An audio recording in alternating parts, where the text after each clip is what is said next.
Okay, Claudette. So you said that you started as a respite carer, and then you decided to be a full-time carer. Can you tell me a bit about how you come about? In fact, you come about to start as a respite carer. How did you know about fostering in the first place? Via the people that I was looking after, the backup carers that I was looking after via their agency. Okay. That's how I knew about it. And I did my research from there. And also I did all the training. I asked to, because I had time. So a lot of the training was at the weekends as well. So some weekends I'd give up and go on all the training that was offered to be a foster care. All the training that the foster carers were doing, I did the same course as well. And that became very useful.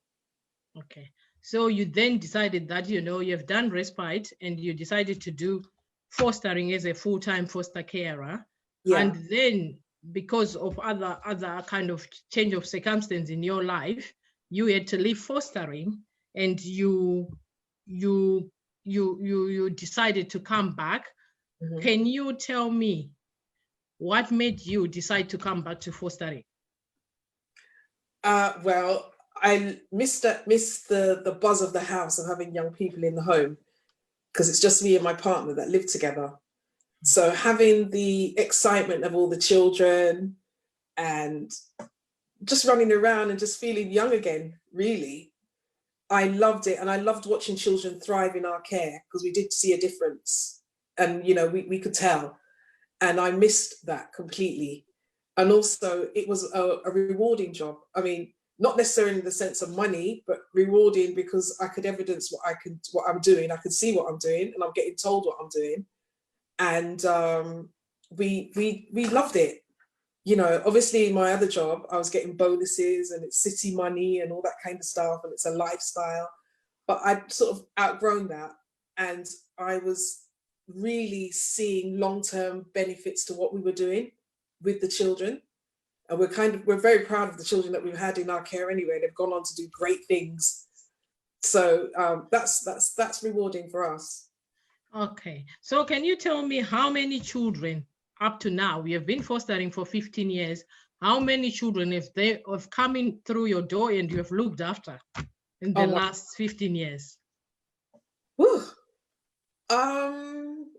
If I'm going to include respite as well, I'd say about 23. Okay. Yeah, so I've had children. Yeah, these 23 children, can you tell me a bit about what age group or any of their was there any challenges or different kind of needs? We've had various children. I've had siblings in the group, like 5, 8, and 12 siblings, some with special needs. Yeah. I've had unaccompanied minors, which are children that have come from war-torn, countries, where they've come here in a lorry, literally in the clothes that they're standing in. But I've had one child that was from Somalia that couldn't speak a word of English, so we used to have to do Google Translate together to talk to each other, so I could get to know who the child is, his personality and everything. So we Google Translate together, we talk, and I found out his interests, and his interest was he wanted to be a doctor, but he couldn't speak English or anything. Anyway, he went on we encouraged him to go to all the ESOL classes so that he could learn English. He learned it very quickly. He went on to get a scholarship to be a doctor, and he qualifies next year. Wow, that's an amazing story. Yeah, he came to us as an unaccompanied minor. So he came to us at the age of, say, 15 years old, 16. And he engaged in everything that he's supposed to, well-behaved. But, he had, nightmares in the night and all that kind of stuff. A lot of them come with troubles from where they came from before. But, you can get help, you get managed. My supervising social worker helps me with everything, all my concerns and everything. I've had children that are very challenging, that won't take no for an answer. Don't want to tidy their rooms up or anything because I don't think they have to. Loads of different children. Some children don't want to come home. They want to be with their friends. They want to see their boyfriends, their girlfriends, and all sorts. Okay. So yeah. So you have just talked about the rewards and some challenges which you come across as a foster carer. Yeah. And I think before you took a break, these challenges were already there.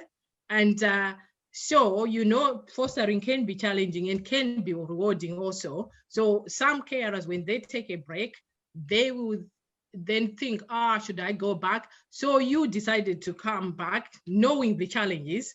So what made you feel that, okay, I'll go back and do it and deal with it? What made you do that? Well, of course, I'm a parent as well. Yeah. Anyway, so I know what challenges are with young people. What made me come back? Well, you know, the challenges are there because yeah. I know sometimes as a foster carer, when you are faced with challenges, you now question yourself, why am I doing this? And so this is where I'm thinking, what kind of, what made you feel, because you mentioned about the support or everything.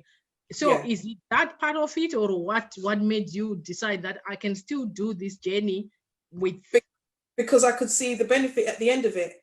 I always have the end in mind. I already know, I can see the potential in the young person, and it's a work in progress continually with these young people come, most of them come semi-damaged already. And your job is just to try and make their life better. That's all. It's never going to be perfect. You're not going to help everyone. We already know that because we've had the training. So we know. And it's a very passionate job as well. You're giving a lot of you, you know, and you're always on duty when you're at home. It's not like my previous job where my job finishes at 5 o'clock and I come home to rest. My job is in my house and I'm on duty all the time. But the support is there. Okay. You're not on your own. Yeah. My question was because you had your job in the city. Yeah. And I guess it was not as, I know it's a job, but it might not have been as challenging as looking after children. But you decided that I still want to do fostering. So that's really amazing that you have given up. You know, you could have pursued your career in the city. I could have. But you give up. And I didn't want the commuting either. You know, I got fed up of the commuting as well. Okay. So you can say the working from home works, yeah? That was a benefit because my parents are elderly now. So I'm able to go to the appointments with my parents. If they have hospital appointments, I can actually make the appointments from home without my boss breathing down my neck. I could do, you know, I work with a diary all the time and I have the time for the children, time for my own life and time for everything else.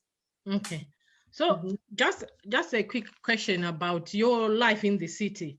I just want to find out, because you were fostering at that time, you were doing respites that time, and also working in the city. And from your understanding or your own observation there, do you think there is a lot of awareness with the people who are working in those kind of sector? Because I'm just thinking at this moment with this COVID and a lot of people have made redundancies. So the awareness of them coming into fostering, do you think there is that awareness? No. Because from my experience, a lot of people are fascinated with the, you know, me being even a foster carer because they think it's extremely courageous and that's something that they wanted to do. Some people don't really want to have children, especially professionals. They don't necessarily want to have children of their own, but they would love to foster or adopt. But they think it's for a certain type of person. They think if they're single, it's not for them, it's not going to work, and they're not going to be, no one's going to be interested in listening to them. They think you have to be married.